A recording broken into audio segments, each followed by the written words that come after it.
আজকে রান্না করছি মাছের ডিম, রুই মাছের ডিমের বড়া করে তরকারি। তো তোমরা প্রথম থেকে শেষ অবধি ভিডিওটা দেখার অনুরোধ রইল। ভাল লাগলে অবশ্যই লাইক করো, কমেন্ট করো, সাবস্ক্রাইব করো। তো নমস্কার সবাইকে, কেমন আছো সবাই? আশা করি সবাই ভালো আছো। পাপিয়াকে নতুন ব্লগ ভিডিওতে স্বাগত। আমরাও সবাই ভালো আছি। তো রুই মাছের ডিম নিয়েছি, আর পেঁয়াজ কুচোনো নিয়েছি, আর বেসন নিয়েছি, আর লঙ্কা কুচোনো নিয়েছি। মানে সব কিছু নিয়ে একসাথে মিক্স করে মেখে নেব নুন দিয়ে। এই দেখো, একটা অন্য জায়গায় ছিল, আর একটা বাটিতে যেটাতে বেসন ছিল সেই বেসনের বাটিতে রেখে দিলাম। তো এইবারে ভালো করে হাত দিয়ে চটকে চটকে নেব। তো নুনটা দিতে ভুলে গেছিলাম, সেই নুনটাও নিয়ে নিলাম। তো নুন দিয়ে ভালো করে এবারে চটকে নেব। আমি কিন্তু এখানে জল ব্যবহার করছি না, তোমাদের যদি মনে হয় তো জল দিতে পারো, কিন্তু জল সাধারণত লাগে না মাছের ডিমে বড়া করার জন্য। তো দেখো কি সুন্দর মাখাটা হয়েছে। তো কিভাবে করছি তোমরা দেখো। এই দেখো মাছের বড়াগুলো এবারে আমি ভেজে নেব। কড়াই চাপিয়েছি, আর সর্ষের তেল, তোমরা তো জানোই আমি সর্ষের তেল ছাড়া রান্না করি না। তো এবারে হাতটা ধুয়ে এসে ছোট ছোট বল করে আমি ভেজে নেব বড়াগুলো এক একটা। এই দেখো কিভাবে ভাজছি। তো এই কড়াইয়ে একটা করে দিচ্ছি আর ভেজে নিচ্ছি।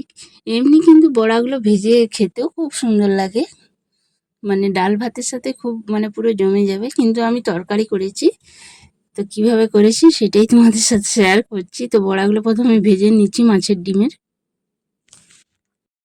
তো বড়াগুলো ভেজে নিচ্ছি। তো রান্না করার সময় যে ভয়েস বলে বলে বলে রান্না করবো, তো টিভি চলে, ফ্যান চলে, কি বলবো, আওয়াজে কিছু কথা বলতেই পারি না। তখন পরে এডিট করতে হয়, আর পরে এডিট করতে একটু টাইম লাগে, সময় ধরে নির্ধারিত, তারপরে ভয়েস দেওয়া হয়। আর এই গরমে তো কিছুই ভাল লাগছে না, কাজের যা চাপ, তারপর ভয়েস দেয়া হয়, একদিন দুদিন ছাড়া হয়ে যাচ্ছে, কিন্তু ভিডিও করা থেকে যাচ্ছে।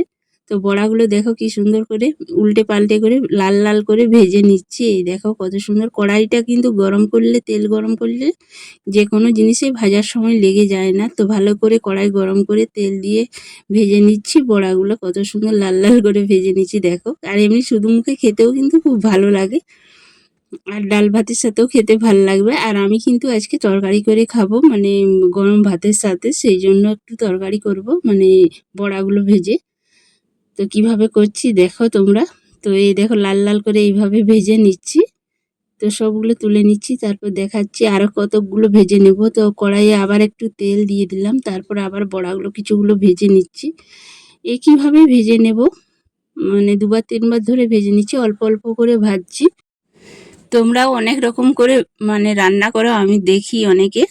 তো আমিও শিখি যে সবার রেসিপিগুলোই ভালো লাগে, সবাই নিত্য নতুন রেসিপি বানাচ্ছ, আমার খুবই ভালো লাগে। আমি রান্নাগুলো সবার রেসিপিও দেখি, তারপর যারা ব্লগ করো তাদেরও ভিডিও দেখি। সবার ভিডিও দেখতে খুব ভালো লাগে, কিন্তু সময়ের অভাবে সবার কাছে সব দিন যাওয়া যায় না। তো একে একে যাই, এমন নয় যে তাদের কাছে যাব না।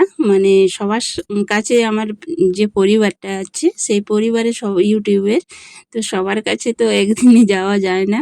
তো আমি চেষ্টা করি সবার কাছে একে একে যাওয়ার চেষ্টা করি। এমন নয় যে সাপোর্ট করছি না, সবাই কিছু মনে করবে না, টাইমের অভাবে, ঘরের কাজের চাপে জন্য এগুলো হচ্ছে না। আর যখন টাইম পাচ্ছি তখন হয়তো নেট থাকছে না, নেট চলছে না ভালো হয়ে, তখন কারো কাছে পৌঁছানো যাচ্ছে না। আবার যখন ভালো নেট চলছে তখন আবার চোখে ঘুম পাচ্ছে, সারাদিনের ক্লান্তি, তখন আবার চোখ বলে ঘুমাও, এখন আর ফোন না, তো সেই কারণে আর হয়ে ওঠে না।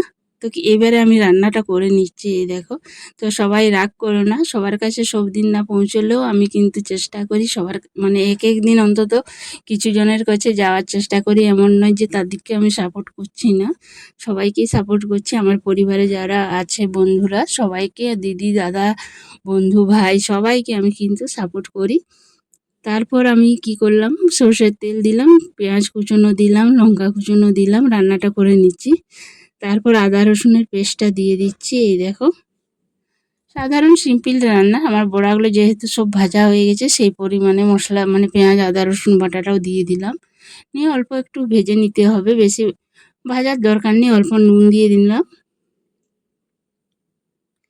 তো তো নুন দিয়ে ভালো করে ভেজে নিচ্ছি। এই দেখো, তো কড়াইটা দেখো পুড়েছে, মানে আগে রান্না করেছি অন্য, তার জন্য পুড়ে গেছে।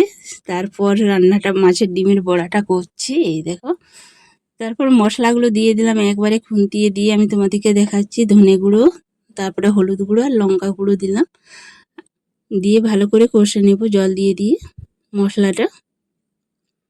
তো এই দেখো ভালো করে কষে নিচ্ছি জল দিয়ে দিয়ে। মশলাটা আরও 1-2 মিনিট কিন্তু কষে নিতে হবে ভালো করে জল দিয়ে। কষানো না হলেও কিন্তু ভালো লাগবে না, যতক্ষণ না এই মানে হলুদ আদা রসুন সব কিছুর গন্ধটা, মানে কাঁচা গন্ধটা উঠে যাচ্ছে, ততক্ষণ কিন্তু ভালো করে কষে নিতে হবে জল দিয়ে দিয়ে কিছুক্ষণ ধরে। তো জল দিয়ে আমার ভালো করে কষানো হয়ে গেছে। এবার আমি বড়াগুলো দিয়ে দেবো সব। তো এটাতে তোমরা ছোট ছোট আলু সেদ্ধও দিতে পারো, খেতে ভালো লাগবে। তো আমি দিচ্ছি না, আমি প্লেনই করছি। এই দেখো, তোমরা একবার বাড়িতে এইভাবেই মাছের ডিমের বড়া করে রান্না করে খাবে, আর আমাকে কমেন্ট করে জানাবে অবশ্যই কেমন হয়েছিল রান্নার রেসিপিটা। খেতে কিন্তু দুর্দান্ত লাগে, গরম ভাতে তো পুরো জমে যাবে। তো এই দেখো, তারপর একটু কষে 1-2 মিনিট কষে আমি জল দিয়ে দিলাম। জলটা এবারে জাল চলে আসুক, আমি আরও মিনিট 5 ফুটিয়ে নেব, তাহলেই হয়ে যাবে। বেশিক্ষণ টাইম লাগবে না, যেহেতু মাছের ডিম বড়াগুলো ভাজা আছে সেহেতু আর বেশিক্ষণ টাইম লাগবে না। তো জাল চলে এসেছে, এবার আমি একটু গরম মশলা দিয়ে দেবো। আর 5 মিনিট ফুটে যাক, তারপরে গরম মশলা দিয়ে দেব। তো দেখো, আমার রান্না পুরো শেষের মাথায় আমি এবারে গরম মশলাটা দিয়ে ঢাকা দিয়ে রেখে দেব। রান্না কিন্তু আমার কমপ্লিট হয়ে গেছে। এই দেখো, এরকমই থাকবে। একটু পরে কিন্তু জল, মানে এই যে ঝোলটা আছে, ঝোলটা একটু টেনে নেবে। তো এবার আমি গ্যাসটা অফ করে দিচ্ছি, ভালো করে মানে ফুটিয়ে গ্যাসটা অফ করে দিলাম। তো দেখো, ফুটিয়ে নিয়েছি ভালো করে, মানে আর একবার, আর বেশিক্ষণ ফুটালে কিন্তু জলটা শুকিয়ে যাবে, ততক্ষণ ভালো লাগবে না।